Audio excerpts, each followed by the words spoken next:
for watching this video. So here in my channel, I like to naturalize money talk and discuss everything in between. So I have my favorite guy, Mr. Brian Knowles, born and raised here in Rivera Beach in West Palm Beach County. So Mr. Brian is actually an educator for over 13 years. It's a small bio. We're going to jump right into it. So Mr. Knowles has been an educator for over 13 years. He earned his BA degree in history at the local university here in Boca Raton, FAU. Now you currently serve as the manager of the Office of African American, Latino, Holocaust, and Gender Studies within the school district of Palm Beach County, being the 10th largest public school district in the United States. Now, within the Gender Studies, it's been existing for over 26 years with a major focus on providing best teaching practices for students of color and the development of culturally responsive curriculum. Now, Mr. Bryant and his team has been instrumental in supporting schools to create environments that are conducive to the academic success of all students. Now, his work has served to eliminate systemic barriers, interrupt practices rooted in racism at many levels, including the classroom, the school district, and the community. Now, during his tenure, he's proud of serving accomplishments, including authorizing the SDPBC Equity and Assessments Policy of 1.0.4, which legally binds the district to address systemic deficiencies that create gaps in academic achievement. Brian has also designed a series of statewide secondary level courses that highlight the historical contributions and experiences of the African diasporic people, such as the great men and women of color who shaped world history, examining the African American experience in the 20th century through music and visual arts, as well as exploring hip hop as literature and the history and contribution of Haiti in a global context. Mr. Knowles, you are a very important man. Do you know that? You're a very important man. This is a great value, by the way. God has blessed me to lead some very important. You get what I'm saying? And I'm honored. I'm always humbled that God has blessed me with the abilities and just the capacity to be able to lead the work that I'm responsible for. So I look at it as not being an important individual, but being blessed to lead some important work. Absolutely. Thank you so much for being here. As I mentioned before, you are my first interview here at my channel. So I really appreciate you taking the time to speak to little old me. Little old you. My channel. Little old me and my channel. I'm blessed at that little old you, whatever you want to put it at. It's your, being your first video, first interview. I'm truly honored. You're an adult individual, sister yourself. That has done some incredible things, and I look up to you in a lot of ways, especially when it comes to economic advice and financial advice. You are an important person doing some important work yourself. So, we're part of this collective as people of the African diaspora, and we all build off each other. We all support each other, and we just kind of got to operate in a collective. So I'm honored to be here, part of your platform this morning. Thank you, Brian. I really appreciate that. Kind words. All right, so let's jump into it. First thing first. So your position, being a manager at the office of the Palm Beach School District. So you oversee many curriculums, especially specialized in African history. It mentioned the Holocaust as well as gender studies. But before we jump into your actual vital roles, what you do on an everyday basis, it did mention that you were an educator first before you became the manager of your current position. Now, how has education kind of provide you with the guidance to do what you do now in creating curriculums or improving curriculums for the school district? I'm going to give you a real unorthodox answer, right? As far as, first of all, what led me to even enter in this field, right? And part of it because I never enjoyed education.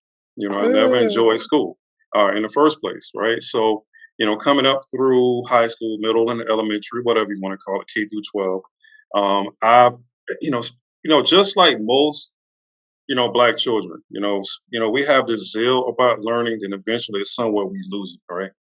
We lose it because we're always forced to fit into this educational system that is designed to so-called fix us through assimilation by forcing us to surrender who we are, never have the opportunity to learn about who we are and the things that we have contributed to in society and to civilization. It created disengagement. So eventually I Mm, became disengaged in the learning process, especially when I started learning about myself outside of school. When I started getting a right. hold of books and so forth, and my introduction to my history actually came through hip hop culture, right? Mm, Hearing references to, from some of the rappers and Poor Righteous Teachers and Jungle Brothers, Tribe Called Quest, etc. So eventually, it led me to pursue a career in education because I wanted to be a change maker. And I right. wanted to make sure that I changed that experience for other, black boys and girls such as myself. So eventually, like I went to Florida Atlantic University, got my undergrad in history. And upon that, I went right into the classroom. And I spent 10 years in the classroom, almost 10 years. Hmm. And in those 10 years, I taught African American history, African history, Holocaust history, um, a little bit almost everything in social studies, but always taught African American history. And even all of that taught in social studies, I always made sure to teach it through an Afrocentric lens. Right? I used Mm, to have this right. one saying with my kids, is like, here is the answer for the test, but here's the truth, right? I kind of taught Mm, this duality in the classroom because I understand we were under the constraints of standardized assessments and district developed assessments, which are very Eurocentric. And I taught the kids that, this is what they want you to answer on the test. So when you take the test, this is going to be the answer. But this is the truth, right? This is the full narrative of what is supposed to be here, in opposed to what's being provided. right. So with that being said, and it kind of led you to this position, what do you think that you have brought to help you guide into curriculums? So you mentioned about teaching in the lenses of less any, Afrocentricity. yeah, less of Eurocentric, more Afrocentric. But being well, let's just touch on that. Being a black male teacher, right? What lenses have you been looking to being in this new position as the manager of the school district to provide curriculums that be able to kind of touch, I guess, broad narrative of the Afro diaspora, but every other topic. So how can you place that guidance within your current position? My current position, because we provide support to our schools, Hmm. we're the ones who help the right curriculum for those courses that you mentioned: African history, of course, African American history, of course, Hmm. exploring hip hop as literature.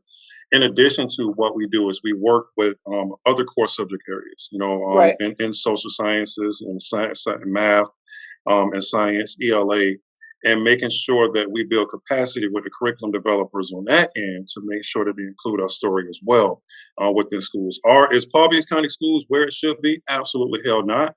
But we are striving for that, and within my role, trying to help us get to that direction that we not only teach through that lens, but I like to call it having full academic integrity, right? Mm, When I say full academic integrity, I'm meaning it's like having a full story intact.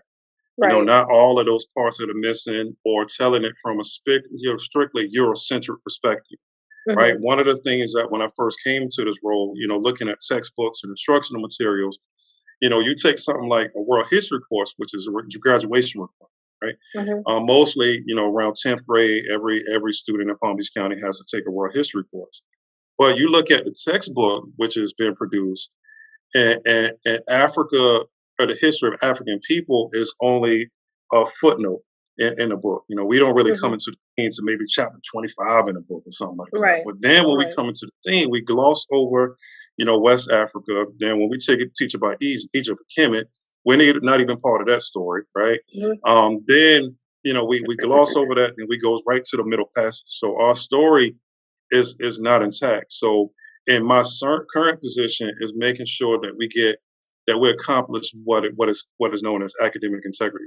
That is the full story. That is the full narrative. That is an accurate narrative that really centers, because you can't, like, let's say one thing like American history, right? Hmm. You cannot talk about American history without centering Black people within American history. It is impossible to talk about American history, right? From 1492, from when Columbus first opened up the Western world to colonization, all the way into maybe 1776 when we declared independence from the British. 80% of the people that came here were what? African people, Right. right? We were forced to come here. In addition to some of the people that were already here upon arrival were people of African descent that were already Mm-hmm. in what we know as the New World.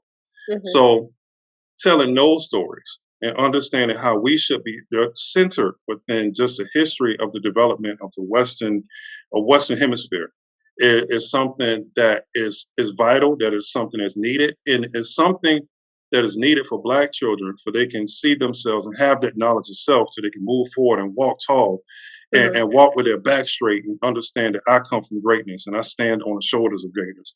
And also, it benefits white kids because I can no longer think as myself as superior to that Black student. And now we see, because one of the things I also want to add to this, and I'm gonna shut up, all right, is No, you're that fine. You're my fine. my efforts is not to take away from white people's accomplishments, right? So when I go into to white teachers who are resistance to it, I always say that European history is amazing. It is very Mm-hmm. dope. There's a lot of things that can be learned from the ancient Greeks and Romans, and the Carolingian empires and the Moravians and all these kind of different, empires throughout European history. But we have an amazing history too, Right. right? So therefore, that white kid haven't had any kind of self-conscious issues because he's been told he was great, can understand that this Black kid who's next to me, this brother or sister next to me is amazing as well. Mm-hmm. So Wow, you touched on a lot of points, and I was just writing it down. Some points that you were making, but just to go back to your first response, I do recall you saying that you were disinterested in education, right? hmm Because of the lack of engagement that you were having with, I guess, just the entire education system, or particularly with your teachers or whatnot. So placing it into the narrative, stories that we need to find that engage our Black students to know that this is who you are. Now, historically, what we have seen in textbooks, just growing up, I'm not too much younger than you. uh, that we do find in textbooks and curriculums is that it is, for the most part, we see is that being slaves. hmm And also is the I guess the language that we use is slave, not enslaved, right? Because Enslaved people. before, yeah, enslaved people, hmm exactly. So before we were enslaved, we were pioneers in different industries. We were mathematicians, we were teachers, professors, engineers. hmm We had a story. And I think a lot of students, particularly minority students, do not see those stories within themselves. I do recall the author Toni Morrison. She said this quote about stories are radical, right? Because stories create this idea and philosophy that we kind of internalize with ourselves of who we are and identity. And people who are not us place those stories of the perception of who they think we are, right? That's deep.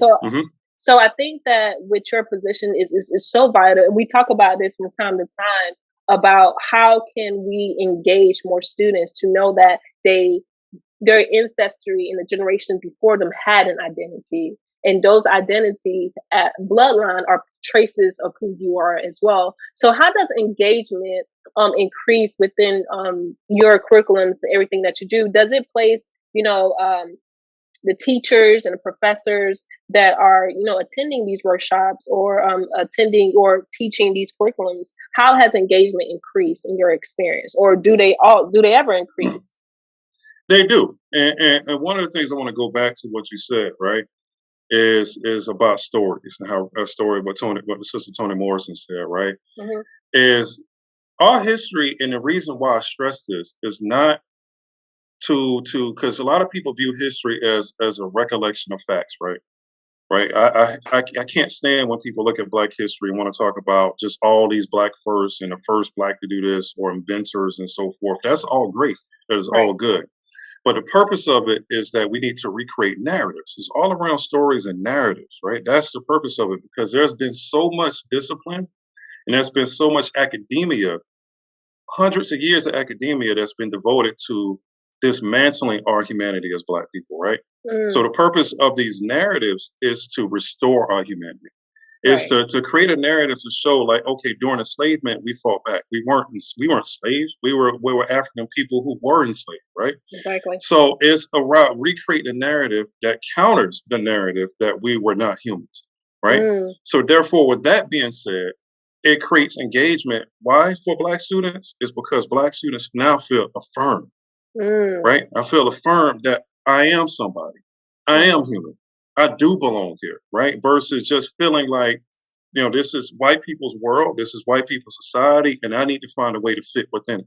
But understanding that this is our society, we're part of that same human family, and you're part of doing amazing things through our history that you stand on the shoulders of greatness, right? So one of the things you were saying that, we were pioneers and we were progenitors in mathematics, we were progenitors in science, astronomy, economics, and what you do. You know what I'm saying?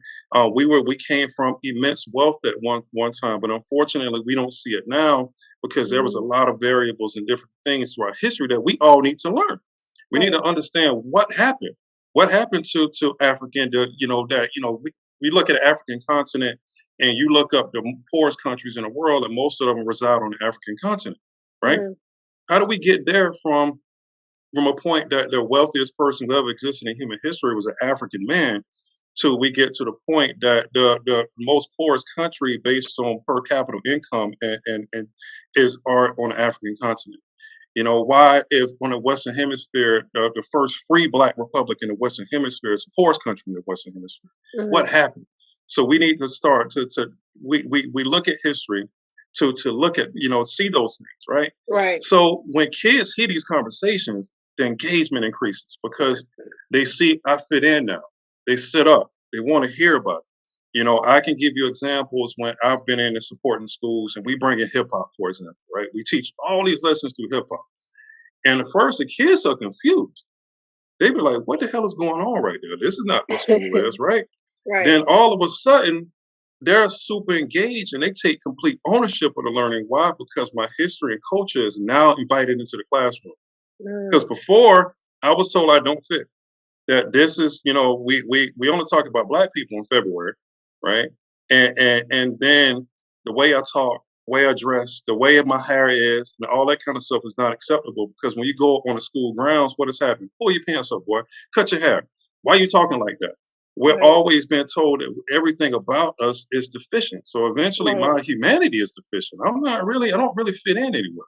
But when you change that narrative, the engagement happens, changes because kids start to feel empowered, once again. They start to tap into their natural power. One of the things that I speak, and this is the last thing, is that our job in education is not to empower kids. We don't give kids power. How can I give you something that you already got, right? Mm, yeah. It's my job as an educator to pull forth, which is the root word of educator, to pull that power out of you. And the Mhm. way that you pull that power out of students is allowing them to see themselves, allowing them to bring their culture and bring their cultural norms into the classroom that it becomes normalized. Absolutely, and I agree. You touch on a lot of great points, but I think the thread and the premises of our discussion today is history and narrative and stories, Yeah, placing those lenses in the African perspective in our curriculum and textbooks, and also providing the platform and the guidance for teachers and professors to look at their students to understand to increase engagement as well. So yeah, you really touched on some great points. So like I mentioned, this is the premises of history and stories. Now, recently, maybe a few weeks ago, if that, it was the 100th yeah, year anniversary of the Tulsa, Oklahoma massacre, right? So remember, we have to use language. Language yeah. matters. It 100th wasn't a riot. year. It wasn't a riot, right? Yeah, So we're yeah, gonna change that language. It was a massacre. 100-year anniversary of. Now, I do recall that the Biden administration, or just government in general, is acknowledging the injustice that has occurred 100 years ago. hmm And unfortunately, we haven't seen much of an effort, but I'm happy that it's still being acknowledged. Now, those survivors of the Tulsa massacres, who years and years, are now like 100 years old. Like the last one I seen uh, who was able to tell her story in front of the government on the Capitol Hill. She was 100 years old. Now, can you just touch on how can we, especially in your position as well, with these creating curriculums and improving textbooks, they'll be able to place us stories in a way that is conducive for our students. But how can we compel and move forward? And if is it possible for us to create another Black Wall Street? So within the scope of Black economics. Okay, that's an excellent question, right? And using Tulsa is a great segue into talking about Black Wall Streets, right? Hmm. And here's the thing, right? When we talk about history, remember I said it's all about narratives, right? One thing when it Right. comes to Black history, right, is when we talk about Black history, the Black history that we're even given is white people's version of our history. So we got to understand that too, right? So Black Wall Street and what we know as Greenwood, which is in Tulsa, and we understand the massacre happened in 1921, is first we need to acknowledge wherever Black people had communities, in a lot of cases, there was a Black Wall Street, right? We always had this narrative that it was this one community in Tulsa, there Right. was this thriving Black community, but there were hundreds of them throughout Hmm. the United States, right? 'Cause, you got to think about Jackson Ward. You read about that, Maggie Walker, and the first, chartered bank by African American female. Even going back into the 20th century, when you start. I'm sorry, not the 20th century, but the 19th century, the 1800s, when you had self-made millionaires. Right. And some of them were Black women. Madam C.J. Walker was not the first self-made Black female Hmm. millionaire, right? That's just what we told because that's Guinness's World Book of Records, what they put in there. So there's white people's version of our history, but there were numerous sisters that had been doing the same thing, right? That had accomplished that. So that right there, when we talk about just segueing to the Black Wall Streets, right, shows how Black people were able to accomplish it. It shows that we had a propensity, that we had the capacity when we had some form of self-reliance and pride for who we are. When we depended upon ourselves to make things happen, we made things happen. Hmm. Um, and then you have to look at when you talk about injustices, is like what happened once again. Looking at those stories and those narratives in history, understanding that at some point that, and this is all professional development, this is all working with teachers, this is all working with textbook publishers, right? We can't just put it Hmm. on teachers, right? In Right. education, we try to put everything on teachers, right? When I always say there's a lot of people who are at the district level, there are a lot of people who are running schools as principals that shouldn't be there, right? And there are people who don't even have the capacity to help support the teachers that they're supposed to be teaching.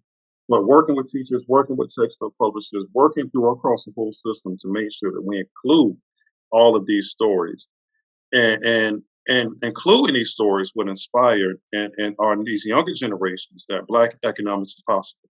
And Mm. it's possible because we made it possible during historical time periods when it was very, very difficult. We know systemic racism and so forth still exists with us today.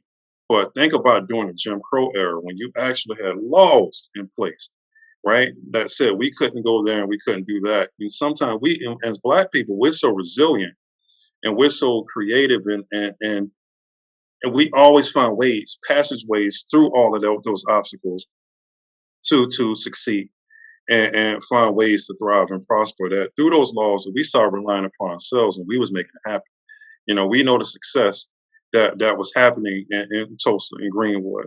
We know all those thriving businesses and those doctors and those attorneys that were doing things, and we just knew even the educational standard in separate schools at one point was much higher, even though we didn't have the same access and same funding, but our standards and our Black excellence and so forth was at a higher level than it is now. Mm. So our kids understanding that narrative, understand that we did it at one point. So therefore it is possible again. But looking at these communities as a blueprint of how we can replicate that moving forward. So replication, because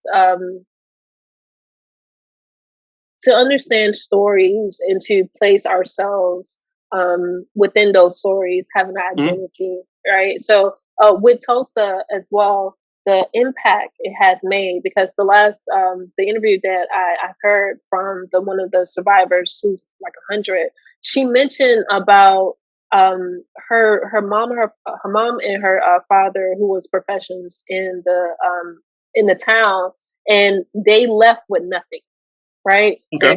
Their entire city, everything was just dismantled. They left with nothing, and that impact that it made. This is 1921. So the Mhm. impact that it made was, she stopped at a fourth grade education.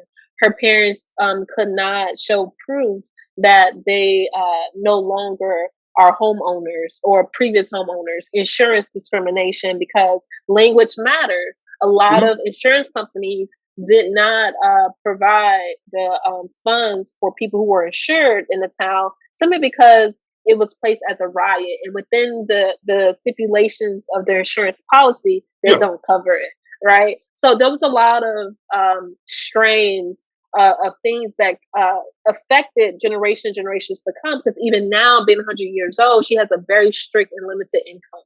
Her children wasn't able to kind of prosper from that, right? Even from her father, and so forth. So we see a lot of implications of doing so. So individually, how can we, as a community, right? This is outside of the classroom.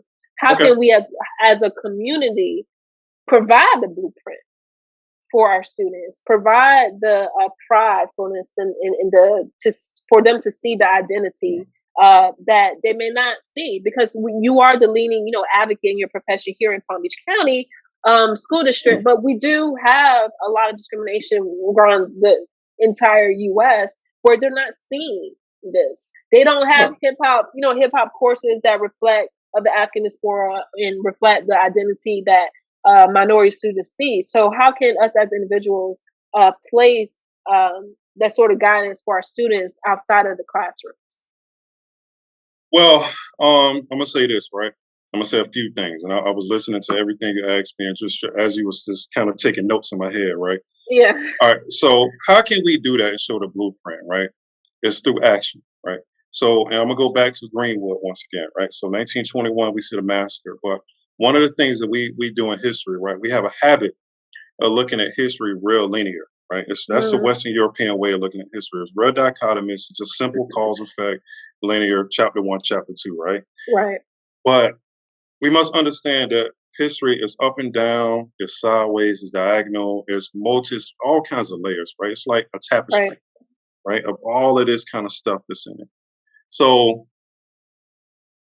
the massacre is not what destroyed Greenwood. Greenwood rebuilt, right? So Right. what happens is sometimes we stop. 1921, Greenwood off the map. It doesn't exist anymore, right? Right. It's almost like Rosa Parks. She sat on the back of the bus, got arrested. Her career in the civil rights movement was over after that, even though she Right. was very active moving forward. You don't hear about it. So what happens is that, Greenwood rebuilt. Then we can see the Great Depression and so forth. We're resilient and so forth. And it never kind of returned to that glory, but it still was a thriving community for years, even Mm, after 1921. It wasn't until integration that Greenwood was that we saw the demise of Greenwood. Like, remember, I tell you, mm, white people are going to tell you palatable versions of the story that's going to protect white supremacy, right? So it's easy to say end it, but it's much more difficult and uncomfortable for white people to understand that these black people still rebuilt, but it wasn't until they started doing business outside of the community, which would hurt them.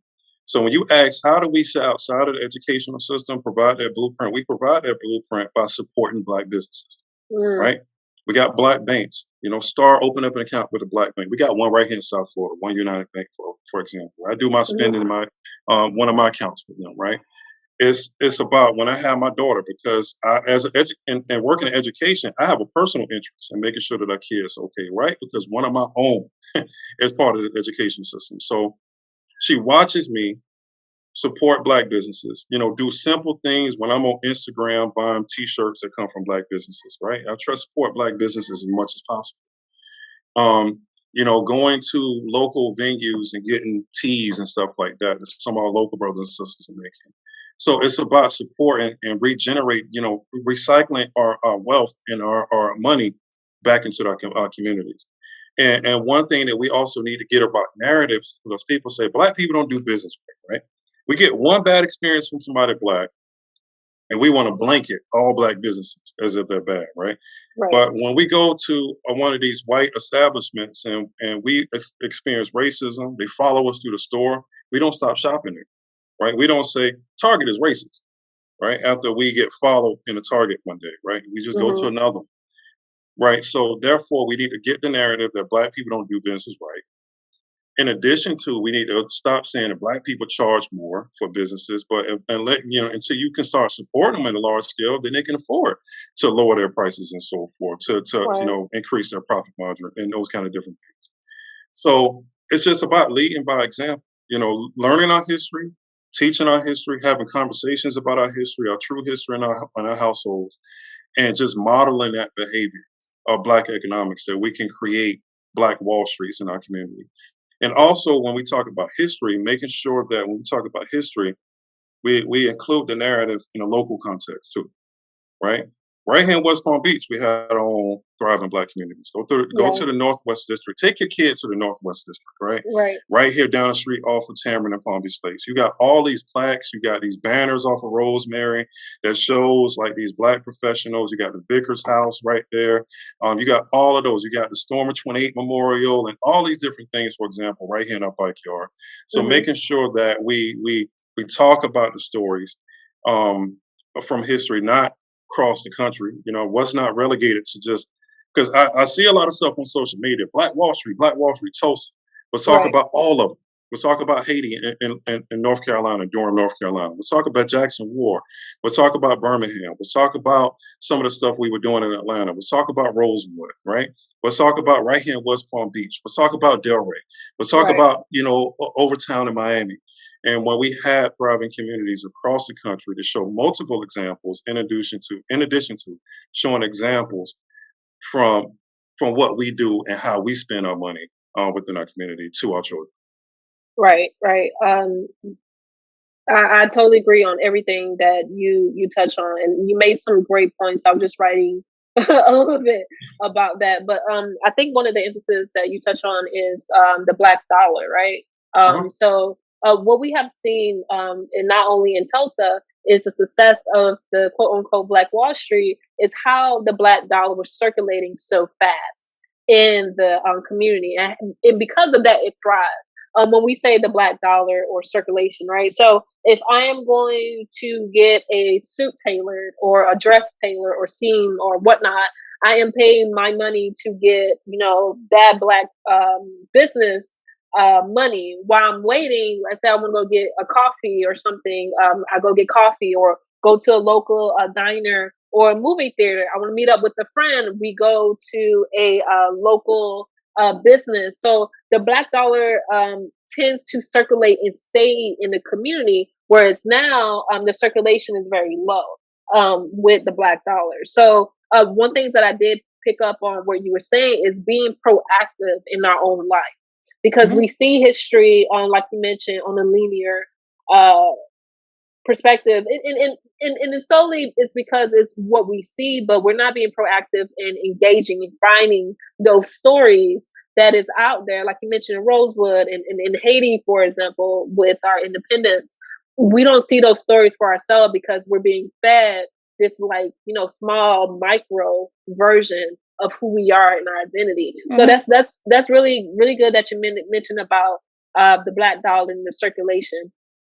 Now, black economics, because I did mention before, is that I think it was a previous video, is we're seeing an influx of young black investors uh, getting to the stock market, but particularly in 2020 during the pandemic, people had more time. People start to invest in the stock market or just invest in themselves, right? Because that's Mhm. an investment you should make, but we are seeing a higher percentage of black young investors now. Some people think this is a trend, a hashtag maybe. You know my thoughts on that. I disagree, but what do you think in terms of the black young investors? How is this pushing us forward, or if at all, if this is really a trend, or this is really a moment that people are realizing that you can't save yourself into wealth? I don't, I don't really think it's a trend. I think it's a new direction. That because investing is based so the retail investing is so easy and it's accessible to the common person now, right? You have all these different platforms, and I'm not going to mention any platforms. I'm not giving anybody free advertising on your platform without them paying you. But you have all of these different apps and so forth that people can invest now, right? So, and we're educated about it and so forth. So, I don't really think it's going to be necessarily a trend within our community, and I love it. I love seeing Black people doing things that we're told that Black people shouldn't have to do, that we're conditioned that Black people shouldn't do, right? Hmm. And it does restore us back to what we were at one point when we were investors and so forth. We were doing beyond just saving ourselves into wealth, right? Hmm. The only thing that I charge young Black people to do as we become investors is look at the reasons why you do it, right? And Mm. say the reasons why is okay. I'm going to be real rich, and I'm going to establish all this wealth for what? Me as an individual, right? Am I just stacking a whole bunch of bread so I can be real rich, then go move outside of my community and do business outside of my community, right? And if you do that, I have nothing against that, right? So I'm speaking in general terms, right? So anybody see that and they want to kind of get offended and so forth, I mean, no offense by it. It's your money. You do what you want to do with it, right? But I'm just thinking from terms because the Western European mindset or the Eurocentric perspective is an individualistic perspective, Mm. right? But if I'm going to learn all this stuff and I'm going to do all this, because my thing, I'm gonna say this: family first. All right, I love all these kids, I love the community, right? But there's nothing like my daughter first, right? I always say that, right? If my family and my daughter's not straight, I can't devote my time to y'all, right? I ain't Right. gonna go out there and fix the world while I'm losing my own, Right. right? But you can accumulate wealth for your family, but at the same time, are you going to take the knowledge and take all this stuff and hog it? Or are you going Mm. to do things that's going to benefit the collective of people? I'm not saying take all your money, give it away, right? I'm not charging you to do that. But can you take the time to educate our youth Right. around investing, around these, how to do things, how to take a couple dollars and flip it and make something happen, right? Right. And even if you make all this money, are you making any of this money you want to spend of it, or even save some of it? Are Mm. you doing any of it with Black institutions or business? So it's just about what am I doing with it? It's almost like I'm a history major, right? And I know all this Black history. Right? I know a lot of the woke community around here, right?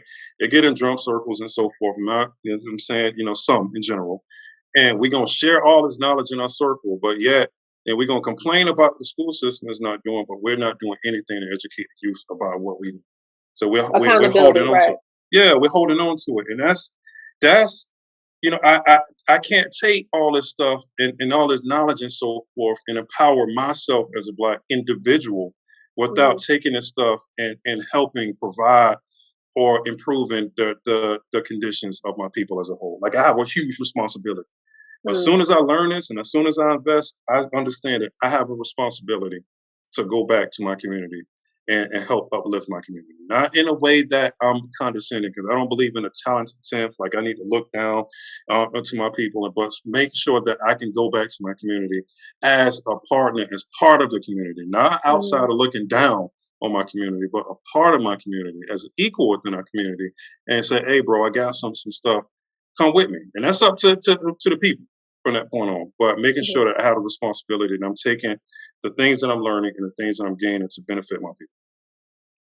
Yes, yes, absolutely agree. Thank you so much for that response. And just to wrap this up, I do want to touch on some highlight things that you do. Because in the summer you have a summer institute that you Yep, provide to teachers. Or you do have a YouTube if you want I to do. if you want to place that as well. But I love the summer institute that you provide for teacher for guidance of how they can provide curriculums and different setups within their own classroom. So that is done every summer, if I'm not correct. Yes, ma'am. And actually, we got one coming up that's going to go live. We do pre-recorded sessions right now because Mm. we're still under restrictions within the school district about doing things in physical proximity. Right. But June 23rd, 8 a.m. You can register for it, and I can send out a flyer to you if you want to post it or something like that. But the easy way to do it, because all of the videos will be on my YouTube. So Right. basically, it'd be all pre-recorded sessions, all available on my YouTube. My YouTube channel, just type in Brian Knowles and subscribe, and you'll see on June 23rd at 8 a.m. All of those videos are going to go live on that day. Mm-hmm. And we have something called what the Summer Institute is called. It is hosted by my department. It's called the African American and Caribbean Studies Summer Institute. And this year, again, we're featuring the Haitian Culture and Language Institute as well. So we kind of come working with our multicultural education department and working with our office, and we're providing that for our teachers. So we got like 20 something sessions around multiple topics from anti-blackness and unpacking and dismantling anti-blackness to centering Black people in world history. And we got stuff about Haitian history and culture. We got a session on demystifying Jamaican students and culture and so forth in our classrooms. And also one of the things that I did uniquely this year is I made sure that we had a huge student representation.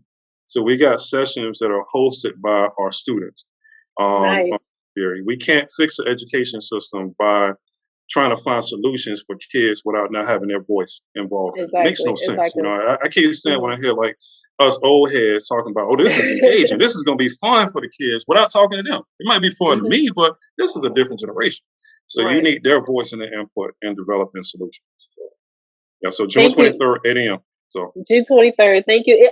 Is your department, because I know you are, heavily involved in the community, are they doing anything for June 19th? Because I do see some local things between Miami as well as locally here in West Palm, but is your department doing anything for the June 19th I'm celebration? supporting a community initiative, right? Okay. And so we partner with the community. I hate coming in as a school district. The school district is going to do something for the community. No, we need to come in and partner with our community and support the community.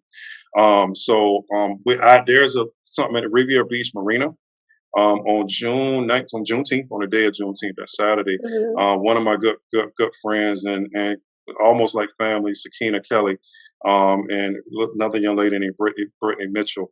They're hosting a June 19th event over at the Riviera Beach Marina on June 19th. And we're Okay. supporting them. They're going to have like these posters that my department created that has like little QR codes so they can scan it and read about the story. It's like almost like a timeline of Black history Timeline. through visual arts. Yep. Visual arts. Yep. Awesome. This been an incredible interview. Lastly, is I wanted to highlight. You do so much. I wanted to highlight. You do somewhat of a mentorship. Summer. I'm not sure. Are you continue doing for Black males? Are you continue doing that as well for students? We do stuff that's more so in the classroom. Okay. We individual schools we do mentoring and stuff like that. I'm not really heavy into the mentoring thing. I'm Okay. more, and I support it. I definitely support it and I love it. I just think sometime in our community that our approach is always fixing kids versus fixing Mm, the system, right? mm, And mentoring sometimes can go a bad way because I'm a successful Black man and I dress a certain way, talk a certain way, and you be like me and you be successful too. That can be the story sometimes that is passed through mm. that. My larger work is more so fixing systems around the kids. It's almost treating a lake, not the fish. But we do it. We do some work with schools and mentoring and so forth as a support to fixing the system. Great, great. Well, Mr. Knowles, Brian, thank you so much. All good. We are within the hour, so I really appreciate your time and your thoughts and your ideas and everything that you're doing for the community. Like I can't thank you enough.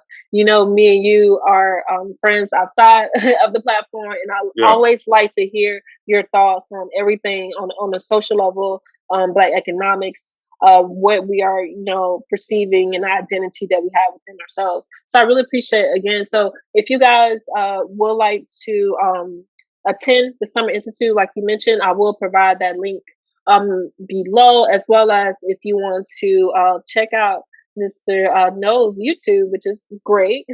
I'll place that link below. But thanks again, Mr. Knowles, Brian. I really, really It's, appreciate it. it's all good, Lana. I appreciate it. And I'm humble. Keep doing amazing and dope stuff. And you're an incredible sister. Keep spreading the love and the knowledge. And I'm just honored and that you selected me to come in and speak on your platform. So thank you. Absolutely. All right.